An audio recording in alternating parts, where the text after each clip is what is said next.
Hello students, आज हम एक नया चैप्टर स्टार्ट करने जा रहे हैं जिसका नाम है हीट। इस चैप्टर में हम क्या क्या कंटेंट कवर करेंगे वो देखते हैं। Thermodynamics, heat, temperature, latent heat, regelation, anomalous behaviour of water, specific heat capacity, principle of heat exchange and numericals. Numericals के लिए हमें दो टॉपिक बहुत अच्छे से समझना पड़ेगा जिसका नाम है latent heat and specific heat. इन दोनों के हम फार्मूला को देखेंगे, इनके कॉन्सेप्ट को समझेंगे जिससे कि न्यूमेरिकल सॉल्व करना बहुत ही आसान हो जाएगा। थर्मोडायनेमिक्स फिजिक्स की एक ऐसी ब्रांच होती है जिसमें हम heat and other form of energy in सब के रिलेशनशिप के बारे में स्टडी करते हैं। हीट एक टाइप की एनर्जी होती है जो हमें ये बताती है कि कोई भी ऑब्जेक्ट गर्म है या ठंडा है। कोई भी ऑब्जेक्ट गर्म है तो क्यों गर्म है, ठंडा है तो क्यों ठंडा है, इसके बारे में हम समझते हैं। एग्ज़ाम्पल के लिए हम कोई भी ऑब्जेक्ट लेते हैं तो उस ऑब्जेक्ट के अंदर कुछ न कुछ अमाउंट में हीट होता है। वो अलग बात है कि किसी ऑब्जेक्ट में हीट ज़्यादा होता है, किसी ऑब्जेक्ट में हीट कम होता है या किसी ऑब्जेक्ट में हीट नेग्लिजिबल होता है। जिस ऑब्जेक्ट में हीट का अमाउंट ज़्यादा होता है वो ऑब्जेक्ट को हम as a hot object consider करते हैं। जिस ऑब्जेक्ट में हीट नेग्लिजिबल होता है या कम होता है उस ऑब्जेक्ट को हम as a cold body consider करते हैं। तो हमने देखा कि किसी भी ऑब्जेक्ट के गर्म होने या ठंडा होने का पता हम हीट की वजह से लगाते हैं। हमने ये भी देखा कि कोल्डनेस कुछ भी नहीं होता, coldness is simply a absence of heat. तो कोई भी ऑब्जेक्ट अगर ठंडा है इसका मतलब है उसके अंदर के हीट को बाहर निकाल लिया गया है। इसका मतलब है कोई भी ऑब्जेक्ट गर्म है ये भी हम हीट की वजह से बता पाते हैं, कोई भी ऑब्जेक्ट ठंडा है ये भी हम हीट की वजह से बता पाते हैं। तो हीट की डिफिनीशन से हमें ये पता चलता है कि heat is simply a sensation of hotness and coldness. अब हम देखते हैं यूनिट ऑफ हीट। जैसा कि हम जानते हैं कि ऐसा यूनिट ऑफ एनर्जी होती है जूल, और हमने ये भी देखा कि हीट भी एक तरह का एनर्जी है। सो ऑब्वियसली ऐसा unit of heat is joule. लेकिन ज़्यादातर केस में हम हीट को कैलोरी के फॉर्म में भी मेज़र करते हैं। तो ये इम्पॉर्टेंट है ये जान लेना कि कैलोरी और जूल में क्या रिलेशन होता है। यहाँ पे हमने रिलेशन देखा 1 कैलोरी इक्वल टू 4.18 जूल। कभी कभी न्यूमेरिकल सॉल्व करते वक्त हम 4.18 को 4.2 जूल भी ले लेते हैं। Heat is a scalar quantity. अब हम देखेंगे temperature. Temperature is defined as the degree of hotness और कोल्डनेस। टेम्परेचर हमें ये बताता है कि कोई भी ऑब्जेक्ट अगर गर्म है तो वो कितना गर्म है, ठंडा है तो कितना ठंडा है।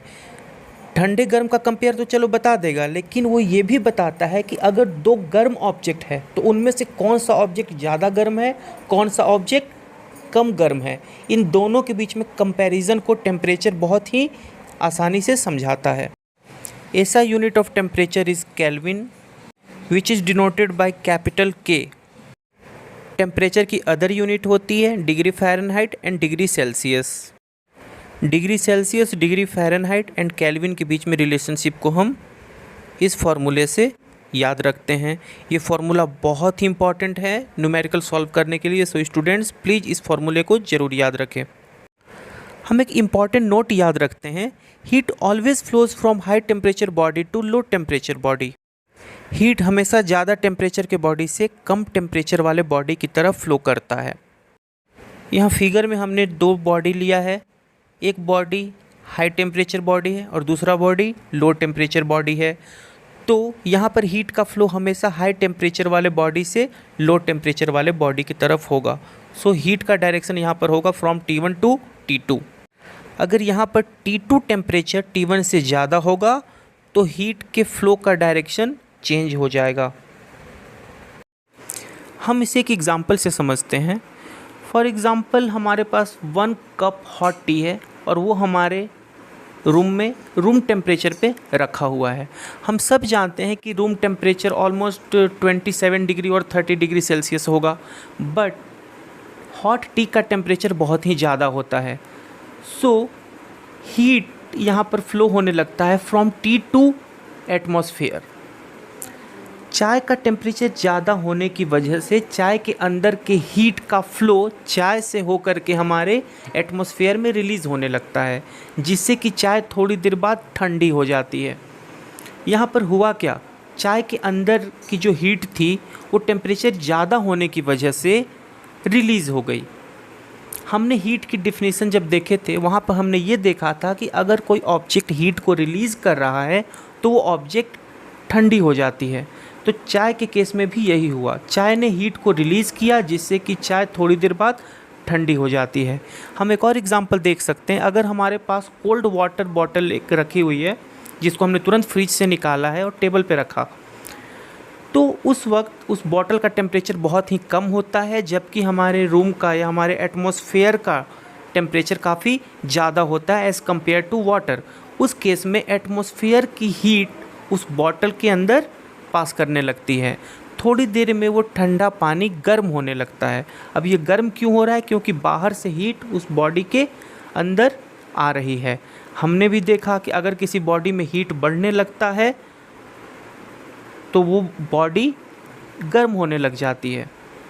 इन दोनों एग्जाम्पल से हमने देखा कि हीट हमेशा हाई टेम्परेचर वाले बॉडी से लो टेम्परेचर वाले बॉडी की तरफ फ्लो करती है। अब क्वेश्चन ये आता है कि ये हीट का फ्लो कब तक होता रहेगा। तो हीट का फ्लो तब तक होता रहेगा जब तक कि दोनों बॉडी का टेम्परेचर सेम ना हो जाए। जैसे ही दोनों बॉडी का टेम्परेचर सेम हो जाता है, हीट का फ्लो होना बंद हो जाता है। यहाँ पर हम इस फिगर में देखते हैं कि पहली बॉडी जिसका टेम्परेचर ज़्यादा था, जब यहाँ से हीट रिलीज़ होने लगता है तो इसका टेम्परेचर कम होने लगता है, और इसके कंपेयर में लो टेम्परेचर वाला बॉडी, क्योंकि इसको हीट मिल रहा है तो ये हीट को गेन करने के बाद इसका टेम्परेचर बढ़ने लगता है। तो T1 बॉडी का टेम्परेचर कम होने लगा, T2 बॉडी का टेम्परेचर बढ़ने लगा। एक केस ऐसा आता है कि दोनों का टेम्परेचर सेम हो जाता है, उस केस में हीट का फ्लो बंद हो जाता है। तो अब हम ये समझ चुके हैं कि अगर कोई दो बॉडी जिसका टेम्परेचर डिफरेंट है वहाँ पर हीट का फ्लो होता है, लेकिन अगर दो बॉडी जिसका टेम्परेचर सेम है उसमें हीट का फ्लो नहीं होता है। अब हम एक इम्पॉर्टेंट टॉपिक पढ़ने जा रहे हैं, लैटेंट हीट। ये टॉपिक बहुत ही इम्पॉर्टेंट है न्यूमेरिकल को सॉल्व करने के लिए। किसी भी सब्सटेंस के स्टेट को चेंज करने के लिए जिससे कि उसका टेम्परेचर कांस्टेंट रहे, जितने हीट की रिक्वायरमेंट होती है उस हीट को हम कहते हैं लैटेंट हीट। मतलब अगर किसी सब्सटेंस को सॉलिड स्टेट से लिक्विड स्टेट में कन्वर्ट करना है लेकिन उसका टेम्परेचर को कांस्टेंट रखते हुए, तो उस अमाउंट के हीट को हम कहते हैं लैटेंट हीट। हम इसे एक एग्जांपल से समझते हैं। यहाँ फिगर में एक आइस गिवन है जो 0 डिग्री सेल्सियस टेम्परेचर पर सॉलिड स्टेट में है। इससे अगर हम कुछ सफिशिएंट अमाउंट में हीट देते हैं जिससे कि इसका स्टेट चेंज हो जाता है और ये वाटर में कन्वर्ट हो जाता है, लेकिन इसका टेम्परेचर चेंज नहीं होता है। हम यहाँ देख रहे हैं कि आइस का टेम्परेचर 0 डिग्री सेल्सियस है और उसे कुछ हीट देने के बाद वो वाटर में कन्वर्ट हुआ, लेकिन वाटर का टेम्परेचर भी 0 डिग्री सेल्सियस है। तो लैटेंट हीट की डिफिनीशन से यहाँ पर टेम्परेचर चेंज नहीं हो रहा है लेकिन स्टेट चेंज हो रहा है। तो स्टेट को चेंज करने के लिए जितने हीट की रिक्वायरमेंट हुई, यहाँ पर हीट की रिक्वायरमेंट हुई, तो इस अमाउंट के हीट को हम कहते हैं लैटेंट हीट। इसी तरीके से सब्सटेंस को लिक्विड स्टेट से गैसियस स्टेट में कन्वर्ट करने के लिए भी कुछ हीट की रिक्वायरमेंट होती है, उस हीट को कहते हैं लैटेंट हीट।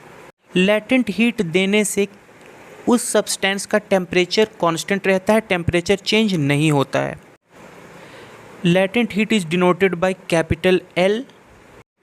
यहाँ पर लैटेंट हीट का फॉर्मूला है Q = ml। यहाँ पर L होता है लैटेंट हीट। सो लैटेंट हीट का फॉर्मूला यहाँ हो जाएगा Q/m और इसकी यूनिट हो जाएगी जूल पर किलोग्राम। अब हम देखते हैं टाइप्स ऑफ लैटेंट हीट। जैसा कि लैटेंट हीट में मैंने बताया कि सब्सटेंस का स्टेट चेंज होता है।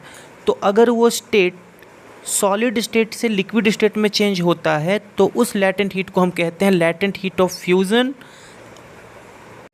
और यदि सब्सटेंस लिक्विड स्टेट में है तो अगर वो लिक्विड स्टेट से गैसियस स्टेट में कन्वर्ट हो रहा है तो उस लैटेंट हीट को हम कहते हैं लैटेंट हीट ऑफ वेपराइजेशन। अब हम पढ़ेंगे एक इम्पॉर्टेंट फिनोमिना जिसका नाम है रेजिलेशन। रेजिलेशन एक ऐसा फिनोमिना है जिसमें कि प्रेशर बढ़ाने की वजह से 0 डिग्री सेल्सियस या उससे कम टेम्परेचर पर भी आइस वाटर में कन्वर्ट हो जाता है और प्रेशर को वापस हटा लेने के बाद वाटर अगेन आइस में कन्वर्ट हो जाता है। इस फिनोमिना को कहते हैं रेजिलेशन। इसका कारण क्या है? तो हम देखते हैं कि जैसे ही आइस के ऊपर प्रेशर बढ़ाया जाता है आइस का मेल्टिंग पॉइंट घटने लग जाता है। मतलब आइस का मेल्टिंग पॉइंट 0 डिग्री सेल्सियस से कम हो जाता है जिसकी वजह से आइस वाटर में कन्वर्ट हो जाता है। लेकिन जैसे ही प्रेशर को हटा लिया जाता है अगेन आइस का मेल्टिंग पॉइंट बढ़ के 0 डिग्री सेल्सियस टेम्परेचर का हो जाता है और वापस वाटर आइस में कन्वर्ट हो जाता है। एग्जाम्पल के लिए आइस बॉल बनाने के लिए हम रेजिलेशन प्रोसेस का यूज़ करते हैं।